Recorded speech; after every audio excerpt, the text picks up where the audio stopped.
Hackett has the ball. Trojans in transition. Penrose is alone. They get it to Penrose for the three.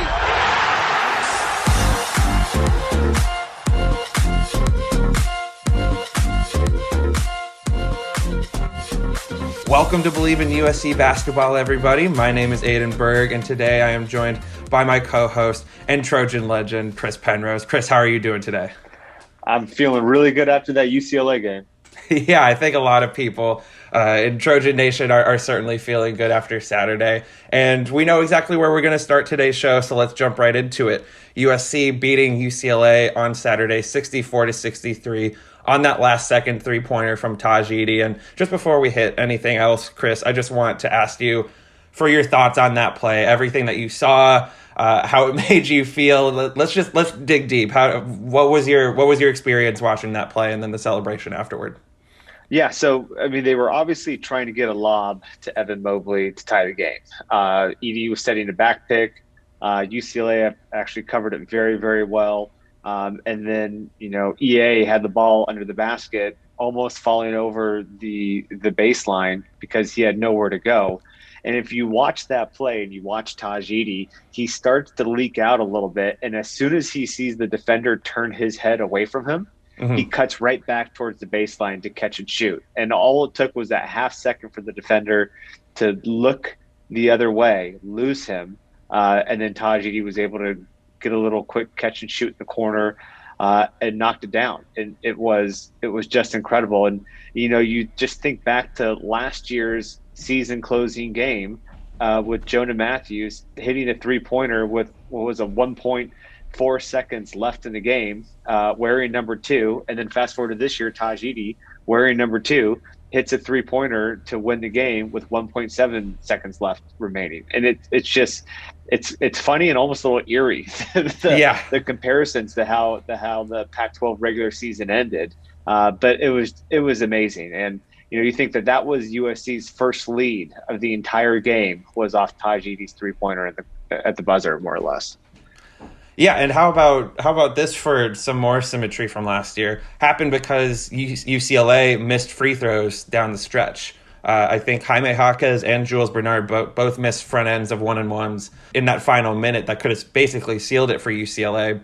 And I think we had a similar situation last year where UCLA had a chance to make a free throw. I think that Jonah Matthews' three came off of, I think someone went one of two from the line, and that ended up opening up for Jonah to win the game on that three. But certainly just very similar to last year. But on that topic with the free throw stuff, how does it feel? We've talked all this podcast basically about how free throws are a major problem for USC, can undo them against really good teams.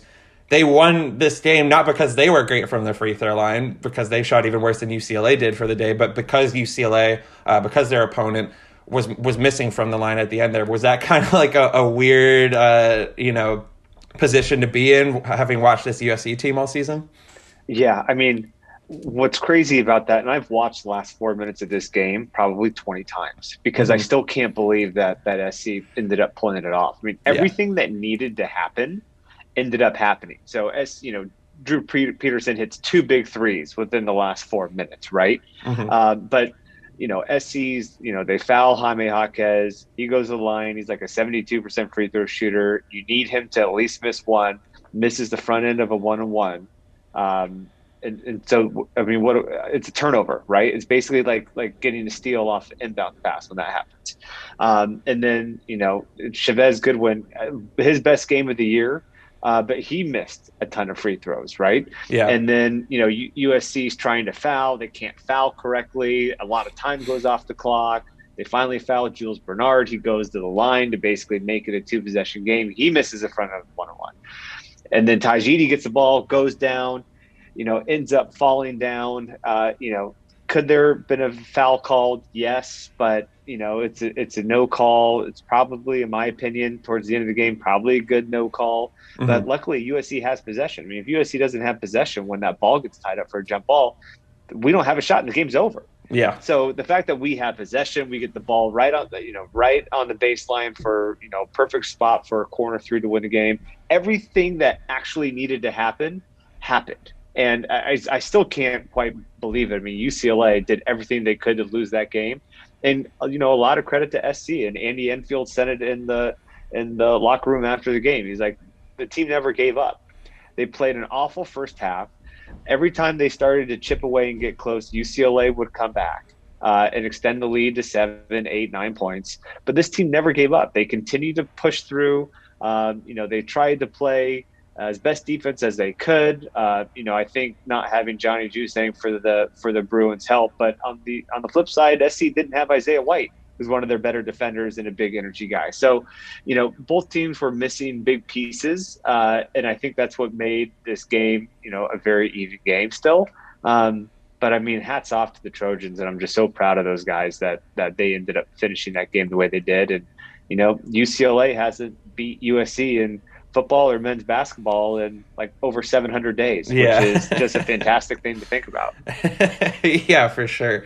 I agree with you. I was impressed with the resilience that they were showing out there. Like you said in the first half, I thought it was really reminiscent of their defense from the Mountain Road trip. They gave up 36 points in the first half. That's not the kind of effort that we've kind of come to expect from them.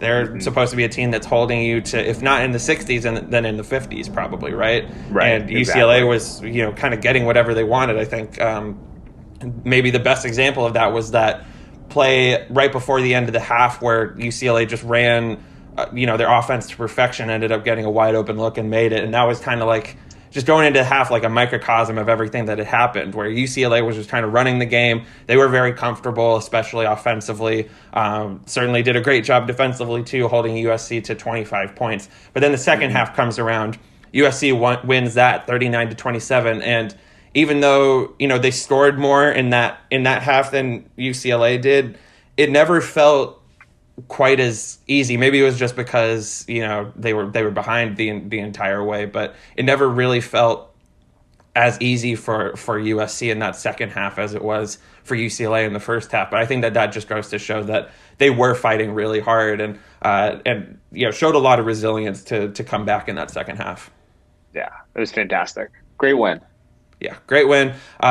Just to hit some of the stats really quick, I was also going to bring up Drew Peterson's threes, but you did that for me, so thank you for that.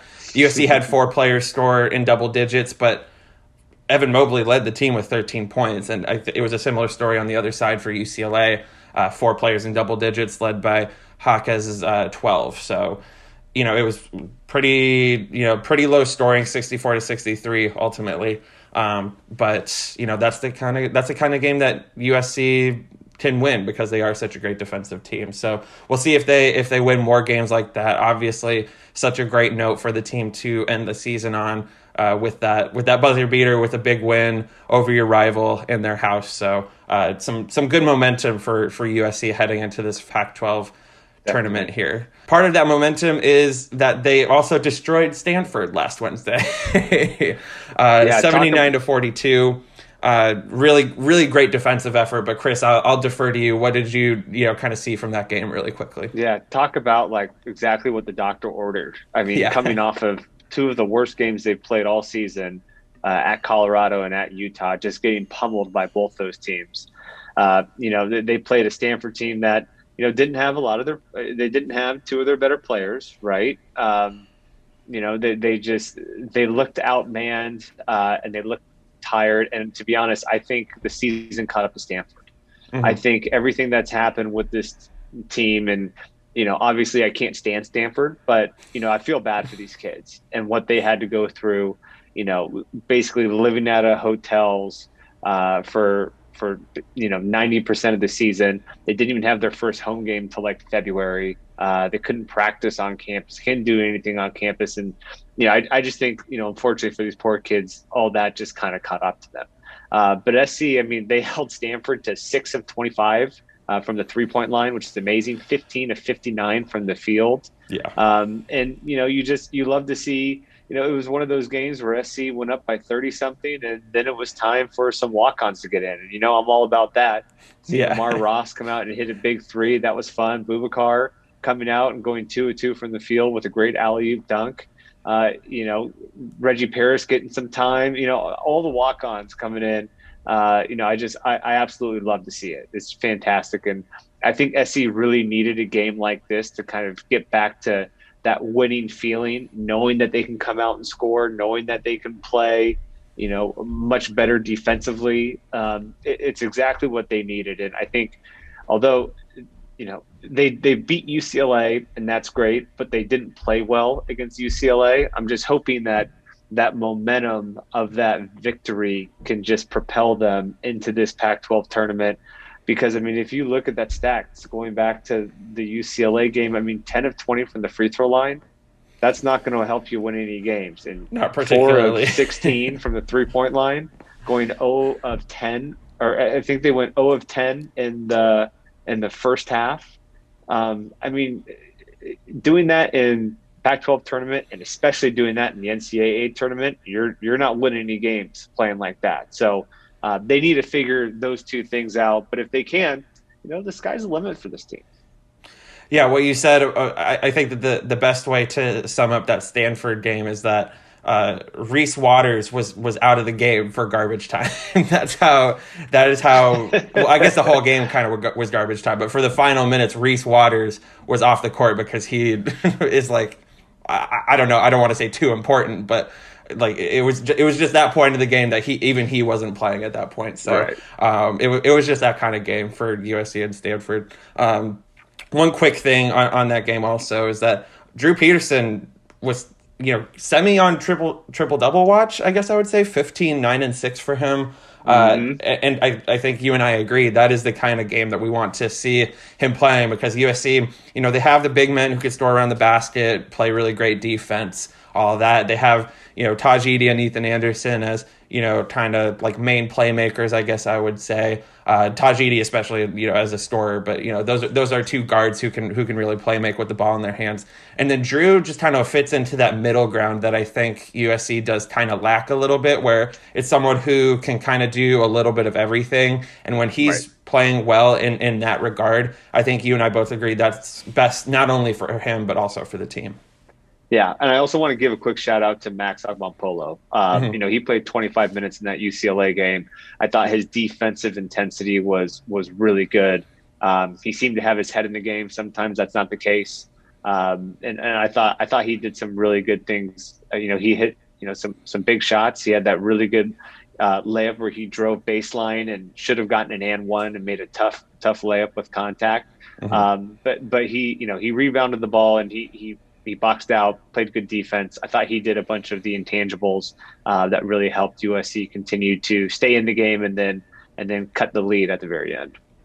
Yeah, definitely. I think good stretch for him for sure to end the season, and good stretch overall for the team, as we said, to come back from that mountain road trip and win 2 games that were really crucial for them to solidify themselves as one of the top seeds in the Pac-12 tournament. We're going to get to that tournament, but first we have to hit the awards stuff that just came out yesterday. And well, for people who are listening to this 2 days ago, and it feels almost like we buried the lead, that we haven't even gotten to this by, like 11 minutes into the podcast or something. But Chris, Evan Mobley won Player of the Year, Defensive Player of the Year, and Freshman of the Year in the Pac-12. Just go. What are your thoughts? Amazing. It's the first time it's ever happened, which is just incredible. To be honest, I'm not surprised, and I thought he was very, very deserving of Defensive Player of the Year and Freshman of the Year. And a little surprised by Player of the Year. I think it's fantastic, and I'm super proud of him, and I know the whole SC family is really excited for him. In my opinion, that should have gone to McKinley Wright. I just think, McKinley Wright is a 4-year starter at Colorado, best point guard in the country. And what he's done with the Buffys this year, I just think it was probably his award. So I am a little surprised about that, but, to have that happen is just fantastic. And I'm super happy for him. And I'm sure his family is thrilled. And then hats off to Coach Enfield for getting Coach of the Year. Very well deserved. You look at this team with 8 new guys coming in, trying to put all the pieces together in an up and down COVID environment. He did amazing things with this team, and also very happy and very proud of Coach Enfield for winning that award. Yeah, for sure. I have a few names from the Evan Mobley side to throw at you. So he is the only major conference player to sweep the three awards besides Anthony Davis in 2012. So he's gotten some Anthony Davis comparisons. I always thought that was a little bit off, but in terms of the overall impact, maybe it's not so far off. I don't know. If that wasn't enough, Gary Payton is the only other player to win Pac-12 Freshman of the Year and Defensive Player of the Year in the same season. And Mobley also joins DeAndre Ayton, Kevin Love, and Sharif Abdur-Rahim as the only players to win both Player and Freshman of the Year. So if you were maybe one of those odd people out there who maybe has like a question, like a major question anyway, about Evan Mobley as an NBA player, I feel like those names should maybe, set any of those concerns at ease, because those are all very, very good NBA players, ranging to great and amazing NBA players. When you hear those names, Chris, what does that kind of say to you about the season that Evan Mobley has had and what kind of talent he brings to the table? I mean, there's no doubt that he's, a top. He's either going to be one or two, in my opinion, in this year's NBA draft. He's incredibly talented. Just watching his post moves as an 18-year-old, over the left shoulder, over the right shoulder, the way he rebounds, obviously his presence in the paint defensively, blocking shots from all different corners. The only thing I would say is his size in terms of his weight and muscle. I mean, he needs to get bigger. Anthony Davis was very similar in college, right? He was a big, tall string with a big unibrow, and Mobley is one of those kids who he's going to put on, even 10 to 15 pounds is going to make a world of difference, especially when guys are trying to root him out of the paint. Having that strength in your legs, being able to stand your ground, that's going to help him out tremendously. And then, his outside shooting. I mean, he's taken a few 3-pointers this year and have made a few. I feel like his free throw extended jump shot's pretty solid. But Anthony Davis can hit threes, and I think Evan Mobley's really going to have to fine tune that portion of his game, especially when he gets to the next level. Yeah, agreed on all of that. That's the the concerns that I see from him as a player at the next level. But you also just look at what this guy can do, and man, to be as tall as he is, as athletic as he is, to be the great passer. We didn't see Anthony Davis play make at Kentucky like we've seen Evan Mobley do, certainly at times this year. And so I think that he translates very well to the next level, just from his size, from a height standpoint, as you said, and athletically and skill wise. Certainly needs to pack on the weight, but I think that he, with the right staff and the right regimen, he can definitely get there. So I think, well deserved. I certainly wouldn't have been mad at McKinley Wright winning the Player of the Year award either, because he is obviously a fantastic player. But I think you can't really go wrong between those two guys. On the topic with Enfield, you kind of spoke to the job that he has done this season. This is basically a completely different team from last season. They returned, I think, 3 players, 1 starter, and Ethan Anderson, who wasn't even starting for a lot of this season, and they played really well. They won the most total games in the Pac-12, finished second in the conference, and Enfield got his 5th 20-win season in the last 6 years. So you're not only seeing it as, it's not just like Evan Mobley came in and Taj Edey came in and really, just elevated a team that was otherwise not good. They had been a good team, and Andy Enfield, I feel like, has been really building something here at USC. And this was, maybe not hopefully the tip of the iceberg, because you hope that they can continue to get better from here. But, the progress of the culture that Andy Enfield has built within the team.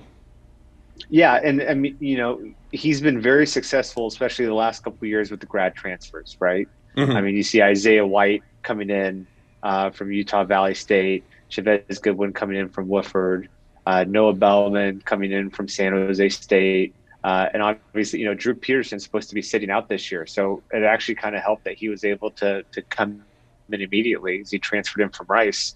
And then obviously Taj Edey from Santa Clara. Those are all transfers that came in this year who were eligible to play. That's a new starting 5 right there. And when you talk about the returners, Isaiah Mobley is a sophomore return from last year's team. He had an okay freshman year, started in the beginning of the season, came off the bench at the end of the year. EA is a returner, and he started a bunch of games, the majority of the games for SC last season.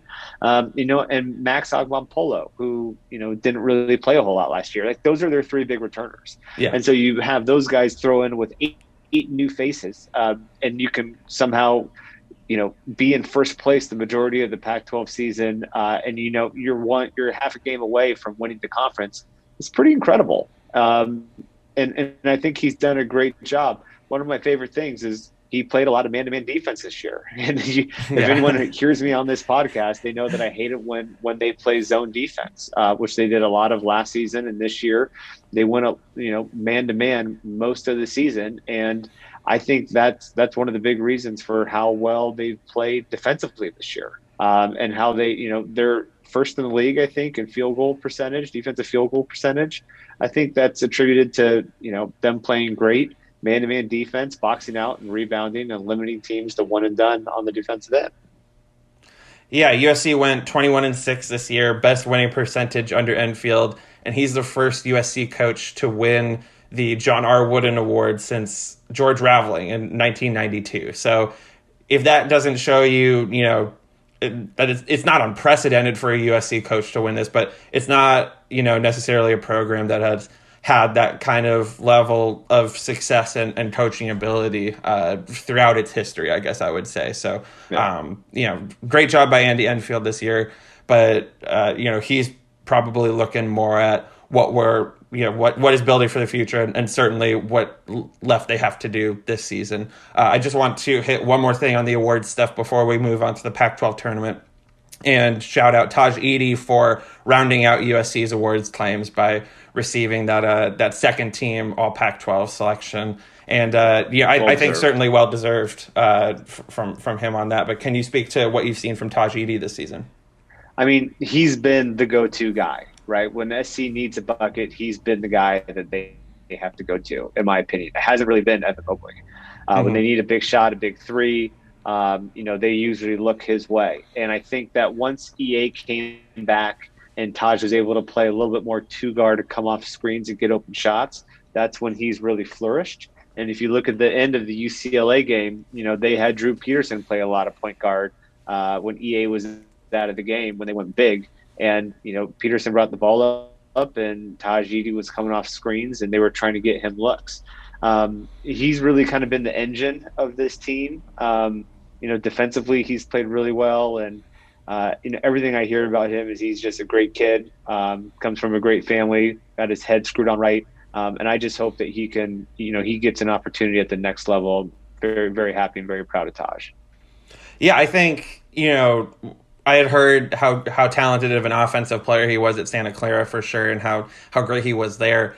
But like you said, he's been really good defensively, and I don't think that can go underrated for a 165-pound guard. He's a guy who size-wise could potentially be picked on, and I haven't really seen it from a lot of teams, that they've been playing against. It's not the NBA where he's going to be having to guard like LeBron James on switches and stuff like that. But, when he has been in those positions, I think he was really good against Tiger Campbell at a lot of times during the two UCLA matchups, really keeping him in front, keeping his hips squared. I thought he did a really good job of that and kind of limiting what Campbell can do for that UCLA offense. So, just a great all-around season for Taj Edey, and certainly I think well-deserved to be all Pac-12 second team. Totally agree. All right, let's hit the Pac-12 tournament here before we get going. USC finishes, as we said, the number 2 seed in the Pac-12, has a bye in the opening round, and will play the winner of number 7 Utah and number 10 Washington. And I posed a question to you, Chris, although I feel like I know what your answer is probably going to be.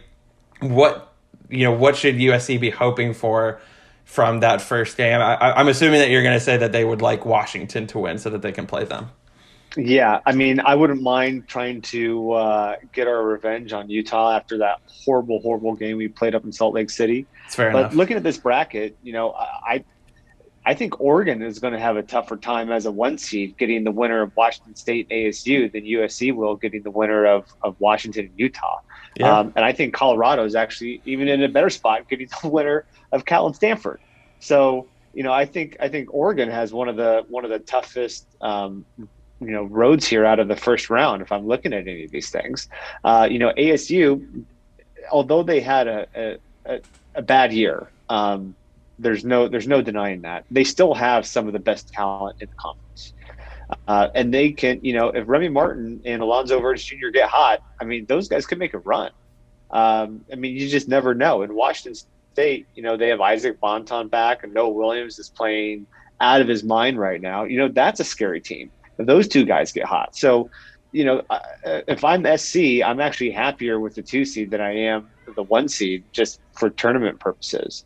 And Washington, they can knock off Utah. I mean, that zone, if Utah gets impatient, that zone can cause some problems. And the longer Washington hangs in, the better chance they're going to have. And, it's just kind of funny to think that Washington they were in the last place seat for the majority of the season. Somehow they, Cal dropped below them. Yeah. But, Washington has some talent. They have some good guards that can shoot the three. But I like SC having, to play one of those two teams first, and then, most likely they're playing Colorado. And I'd rather be on the Colorado side of the bracket than the Oregon side of the bracket, to be honest. I think Oregon is playing the best basketball of anyone in the conference at this time. I think that was a big wake-up call when SC just beat the crap out of them at the Galen Center a couple weeks ago. And I think their heads got screwed on right after that. And as Coach Floyd always used to tell us, it's very, very hard to beat a team 3 times in the same season. It's very difficult. The third time around is a whole different ballgame. And, it's especially in a short turnaround time. I think that's going to be very evident. So I think I like that USC Colorado matchup in the semis. And then I'd love to see USC and Oregon face off in the championship. You see, that's interesting that you say that. I don't feel like we disagree on this podcast the whole time, but I'm going to disagree with you there. I think that being on Colorado's side of the bracket is not where USC wants to be, because, yes, I agree with you. It is hard to beat a team 3 times in the same season, but Colorado has beaten USC 6 straight times dating back to early 2019. And I know that those were different USC teams, different Colorado teams, players come and go, but I think it shows that they know how to play against USC's kind of style of team. And Colorado's very physical. They're very good defensively. And they, kind of really throw USC off their game a lot of times, I feel like. I still can't get the image of Jariah Horn shooting the lights out and McKinley Wright flying all over the court, doing everything, and Evan Batty tossing big men around under the basket, especially in that last road game, but also earlier in the season at the Galen Center. I just feel like Colorado is kind of a bad matchup for USC, and certainly it's going to provide the Trojans a lot of motivation to play them again, assuming that Colorado does make it to that semifinal round and play USC. Assuming that USC would make it there too, for sure. It would give them a lot of motivation in that game, but there's just a degree where when it's a bad matchup, it's a bad matchup. And I don't know if USC should be happy to be on that side of the bracket. Yeah, but I'm a betting man, and you said Colorado's won 6 times in a row. Hey, if I'm playing Russian roulette and I hit black 6 times in a row, guess what? I'm going red. It's our time. We're due. We're ready to go. It's time. It's time to get back in the win column against them. But this is my favorite time of the year. I love this tournament. I love all the conference tournaments. It's going to be a ton of fun. And it starts Wednesday night with 3 games, and then Thursday it's game on. So let's rock and roll. Yeah. I'm also certainly very excited to see how this plays out.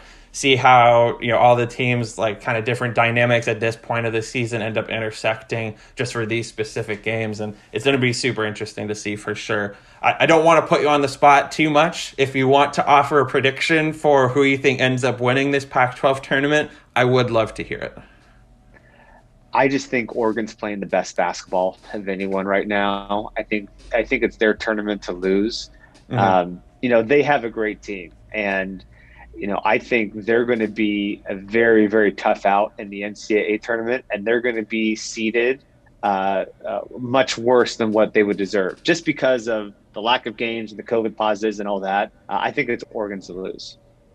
All right, yeah, that's fair. I think them, and I was also impressed with the way that Colorado was finishing the season. Maybe that's just specifically because I saw them beat the crap out of USC and then also beat UCLA. Those are two just very good wins to have, but also they were at home, and Colorado is a much better team there. So I think those two and USC are kind of probably the three teams that you're looking at the most. With the way that UCLA finished the season, it could be a either or kind of thing. They could either feed off of that and work to improve and get better at finishing these games out, because they've had a few games here at the end where they were leading in the second half and just kind of let it slip. That USC game, like we talked about specifically, being the most notable example, I think. But they could improve on that kind of stuff, or they could let this skid that they've had kind of derail them for this stretch. But we will see how that ends up playing out. That's going to do it for today's show. Thank you to everyone for listening. You can find us on Spotify, Apple Podcasts, and everywhere else that podcasts exist. Thanks again for tuning in, and we will see you next week. Fight on. Fight on.